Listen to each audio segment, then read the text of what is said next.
ние трябва да сме тук, за да кажем не и за да кажем, че сме готови за битка и да отстояваме нашите интереси.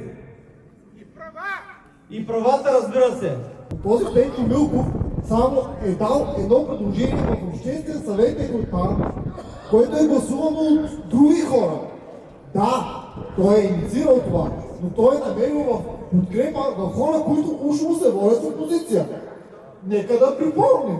ГЕРБ, ДПС, ВМРО, СДС, забравяте някой?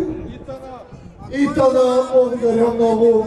Това са хора, които са там, които са подкрепили това абсурдно за мен предложение.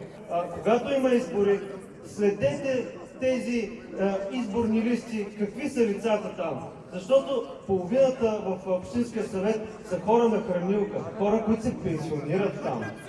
Нали се сещате, кои интереси защитавате?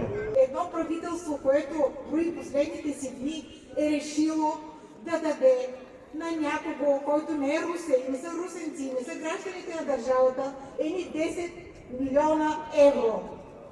И е решил да ползва община Русе като смокинов лист за срамната си постъпка.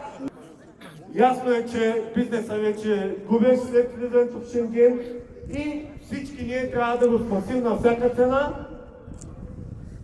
Попитайте общинските съветници, 34, които гласуваха за, видели ли са икономическа обосновка как ще печелим пари от този партий? Някой разбрал ли е? Защото в момента имаме малък партий и те не могат него да управляват. Искат голям.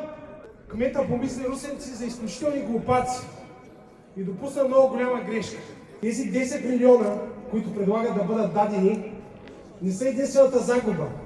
Не забравяйте, че имаме 7 милиона и половина пропуснати ползи. Така че сметката става много голяма. Тя става 17 милиона и половина. И от тук нататъка, днеска чувам за едно от вече стратегическите предложения да се направи паркинг за обществения транспорт на Русе, от който да се спестяват 6000 евро на месец. Уважаеми русенци, ако направите една елементарна сметка, ще разберете, че за този огромен разход, за да бъде избит и да излезем на някаква печалба, са нужни 233 години. Повтарям ви, 233 години.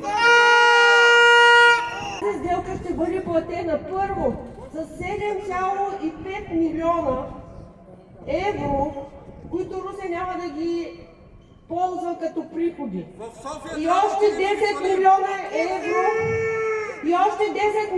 евро, от нашите републикански данъци. Не мога да се съглася. Бихте ли инвестирали схемата как се закупуват жилища? Не едно, не две. В София.